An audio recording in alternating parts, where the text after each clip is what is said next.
தேவனுடைய வார்த்தை சொல்லுகிறது, ದೇವರ ವಾಕ್ಯ ಹೇಳ್ತದೆ. ಆಮೆನ್. அந்த நூற்றுக்கு அதிபதி ஆண்டவராகிய இயேசுவை பார்த்து சொல்லுகிறார், ಆ ಶತಾಧಿಪತಿಯು ಯೇಸುವನ್ನ ನೋಡಿ ಹೇಳ್ತಾನೆ, நீங்க வர வேண்டாம், ನೀವು ಬರೋದು ಬೇಡ, வீட்டுக்கு வர வேண்டாம், ನೀವು ನಮ್ಮ ಮನೆಗೆ ಬರೋದು ಬೇಡ. ஒரு வார்த்தை சொன்னால் போதும், ಆದ್ರೆ ನೀವು ಒಂದು ಮಾತು ಹೇಳಿದ್ರೆ ಸಾಕು, மரணமே ஜீவனா மாறும். ಅದು ಮರಣವೇ ಜೀವವಾಗಿ ಮಾರ್ಪಡ್ತದೆ. ಆಮೆನ್. அந்த டெத் பெட் ஆமென் வந்து ஹீலிங்கா மாறும். ಆ ಮರಣದ ಹಾಸಿಗೆ ಒಂದು ಸ್ವಸ್ಥತೆಯಾಗಿ ಮಾರ್ಪಡ್ತದೆ. ಆಮೆನ್. ಯೇಸು ಕಲ್ಲರೆಯ ತೆರೆಕ வைத்து லாசருடைய கல்லறையை திறந்து, ಯೇಸು ಲಾಜರ್ನ ಆ ಒಂದು ಸಮಾಧಿಯನ್ನು ತೆರೆದು அந்த கல்லறைக்குள்ள போய் ಆ ಒಂದು ಸಮಾಧಿ ಒಳಗೆ ಹೋಗಿ, ಆಮೆನ್, ಯೇಸು போய் தொட்டு ஜெபம் பண்ணாரா, ಆ ಶವವನ್ನು ಮುಟ್ಟಿ ಪ್ರಾರ್ಥನೆ ಮಾಡಿದ್ರ ಯೇಸು. கல்லறைக்கு வெளியே நின்றார். ಆತನು ಸಮಾಧಿಯ ಹೊರಗೆ ನಿಂತು கல்லை உருட்ட சொன்னார். ಆ ಒಂದು ಕಲ್ಲನ್ನು ಉರುಳಿಸು ಅಂತ ಹೇಳಿದ್ರು. லாசர் வெளியே வா.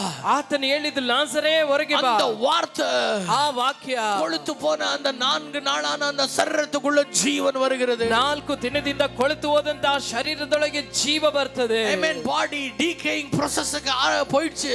ಆ ಒಂದು ದೇಹ ಕೊಳೆತು ಹೋಗುವಂತ ಪರಿಸ್ಥಿತಿಗೆ ಹೋಗಿದೆ. ಆಮೆನ್. ಅದಕ್ಕೆ தெரியாது, ಅದಕ್ಕೆ ಗೊತ್ತಿಲ್ಲ ಇವರು வந்து ಎಳಪ போறாரு, ಈತನು ಬಂದು ಕರೆದು ಎಬ್ಬಿಸ್ತಾರೆ ಅಂತ. ಇವರು ಬಂದ ಉಡನೆ, ಆದ್ರೆ ಈತನು ಬಂದ ತಕ್ಷಣ, ವಾರ್ತೆ ಬಂದ ಉಡನೆ, ಈತನ ವಾಕ್ಯ ಬಂದ ತಕ್ಷಣ, ಆಮೆನ್, அந்த கொழுத்து போன ஹார்ட் மறுபடியும் புதுசாய் மாறுது. ಆ ಕೊಳೆತು ಹೋದಂತ ಒಂದು ಹೃದಯ ಮತ್ತೆ ಹೊಸದಾಗಿ ಮಾರ್ಪಡ್ತಾ ಇದೆ. ಎಲ್ಲ ಕರಗಿ போயிருந்த அந்த குடலெல்லாம் புதுசா மாறுது. ಎಲ್ಲ ಕರಗಿ ಹೋಗಿದ ಕರುಳೆಲ್ಲ ಹೊಸದಾಗಿ ಮಾರ್ಪಡ್ತಾ ಇದೆ. ஒரு தேவ மனுஷன் இப்படியாய் பேசுகிறார். ಒಬ್ಬ ದೇವ ಮನುಷ್ಯರು ಈ ರೀತಿಯಾಗಿ ಮಾತನಾಡ್ತಾರೆ. அந்த லாசருடைய கல்லறையின் முன்பதாக ಯೇಸು ಆ ಲಾಜರ್ನ ಸಮಾಧಿಯ ಮುಂದೆ, ಆಮೆನ್, ಲಾಸರೇ ನೀ வெளியே வான்னு சொல்றது பதிலாக, ಲಾಜರನೇ ನೀ ಹೊರಗೆ ಬಾ ಅಂತ ಹೇಳುವುದರ ಬದಲಾಗಿ, ಆಮೆನ್, வெளியே வான்னு மட்டும் சொல்லிருந்தாருன்னா, ಹೊರಗೆ ಬಾ ಅಂತ ಮಾತ್ರ ಹೇಳ್ಬಿಟ್ಟಿದ್ರೆ எல்லா கல்லறையிலிருந்து ஜனங்கள் வெளியே வந்திருப்பாங்க. ಎಲ್ಲ ಸಮಾಧಿಗಳಿಂದಲೂ ಜನ ಹೊರಗೆ ಬಂದ್ಬಿಡ್ತಾ ಇದ್ರು. ವಿಶ್ವಾಸಿಗರೇ, ಎಷ್ಟು ಜನ ನಂಬ್ತೀರಾ? ஏனென்றால் அவர் ஜீவனானவர். ಯಾಕೆಂದ್ರೆ ಆತ ಜೀವವಾಗಿರುವ ಆತನು.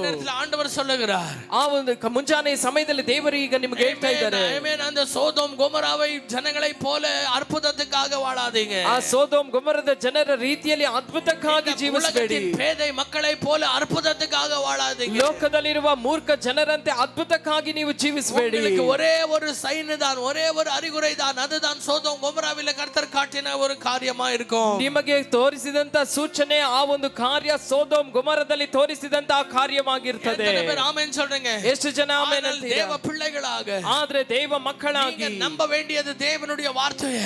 ನೀವು ನಂಬಬೇಕಾಗಿರುವುದು ದೇವರ ವಾಕ್ಯವನ್ನ. ಅಳಿஞ்சு போனாலும் அவருடைய வார்த்தை அழியாது. ಏನೇ ಅಳಿದು ಹೋದರೂ ಆತನ ವಾಕ್ಯ ಮಾತ್ರ ಎಂದಿಗೂ ಅಳಿಯಲಾರದು. ಆತನು ತನ್ನ ವಾಗ್ದಾನದ ಮೇಲೆ ನಿಲ್ಲುವಾತನು.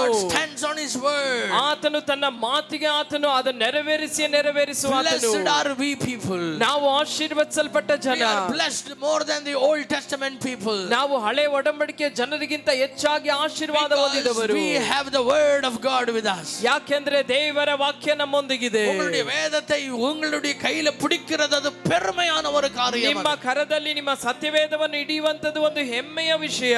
ஒரு வீரன் கையில எப்படியாக ஒரு கன் இருக்கிறது அவனுக்கு கனமோ, அதேபடிதான் கிறிஸ்துவின் பிள்ளைகள் உங்களுடைய கையில வேதம் இருக்கிறது தான் உங்களுடைய பலனே, உங்களுக்கு கனமே. ಒಬ್ಬ ಸೈನಿಕನ ಕರದಲ್ಲಿ ಖಡ್ಗವು ಇರುವುದು ಯಾವ ರೀತಿಯಲ್ಲಿ ಅವನಿಗೆ ಒಂದು ದೊಡ್ಡ ಹೆಮ್ಮೆಯೋ, ಅದೇ ರೀತಿಯಲ್ಲಿ ನಿಮ್ಮ ಕರದಲ್ಲಿ ಸತ್ಯವೇದ ಇರುವುದು ನಿಮಗೆ ದೊಡ್ಡ ಘನತೆಯಾಗಿದೆ. Hallelujah, hallelujah. ನಾನು ಓಡಿನಾನೆ ಎಲಿಯ. ಯಾವುದರಿಂದ ಎಲಿಯನು ಓಡಿ ಹೋದನು? ಓಡಿನದಕ್ಕೆ ಕಾರಣವೇ அந்த ವಾರ್ತೆ. ಆತನು ಆ ರೀತಿ ಓಡ್ಲಿಕ್ಕೆ ಕಾರಣವೇ ದೇವರ ವಾಕ್ಯ. ಎಷ್ಟು ಜನ ಹೇಳ್ತೀರಾ? ವಾರ್ತೆ ಇರಂದ, ಆ ವಾಕ್ಯ ಇದ್ದರೆ ಸೇನೆಗಳು ಪಾಯವೆ. ನಾನು ಸೇನೆಗಳಲ್ಲಿ ನಾನು ಪ್ರಾಕಾರಗಳನ್ನು ದಾಟಿ ಹೋಗುವೆನು. ಆಮೆನ್ சொல்றீங்க? ಎಷ್ಟು ಜನ ಆಮೆನ್ ಅಂತೀರಾ? செங்கடல்களை தாண்டுವೆ. ನಾನು ಸಮುದ್ರಗಳನ್ನು, ನಾನು ಕೆಂಪು ಸಮುದ್ರವನ್ನೇ ನಾನು ದಾಟಿ ಹೋಗ್ತೇನೆ. ಯುದ್ಧಗಳಲ್ಲಿ வெற்றியை காண்பேன். ನಾನು ಯುದ್ಧಗಳಲ್ಲಿ ಜಯವನ್ನ ಕಾಣ್ತೇನೆ. ಹಲ್ಲೆಲೂಯಾ. வேதம் சொல்லுகிறது பிரியமானவர்களே, ಸತ್ಯವೇದ ಹೇಳ್ತದೆ ಪ್ರಿಯರಾದವರೇ, 18வது அதிகாரத்தில் இதெல்லாம் பண்ண பிறகு 18ನೇ ಅಧ್ಯಾಯದಲ್ಲಿ ಇದೆಲ್ಲವನ್ನ ಮಾಡಿದ ನಂತರ 19வது அதிகாரத்தில் வந்து எலியா ಸೋರ್ದು போய் ಓಡುகிறதை பார்க்கிறீங்க. 19ನೇ ಅಧ್ಯಾಯದಲ್ಲಿ ಎಲಿಯನು ಸೋತು ಹೋಗಿರೋದನ್ನ ನಾವು ನೋಡ್ತೇವೆ.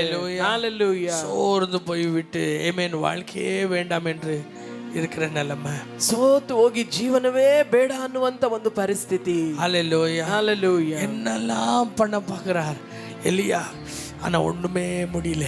ಏನೆಲ್ಲಾ ಮಾಡ್ಲಿಕ್ಕೆ ಎಲಿಯ ನೋಡ್ತಾರೆ, ಆದ್ರೆ ಏನೂ ಆಗ್ತಾ ಇಲ್ಲ. இன்னைக்கு காலை நேரத்துல ಈ ಮುಂಜಾನೆ நான் ಸಮಯದಲ್ಲಿ சொல்றது நல்லா கொஞ்சம் கவனிங்க. ನಾನು ಹೇಳೋದನ್ನ ಚೆನ್ನಾಗಿ ಸ್ವಲ್ಪ நீங்க ಗಮನಿಸಿ. யாரும் தேவ வல்லமையை பார்க்காதவர்கள் அல்ல.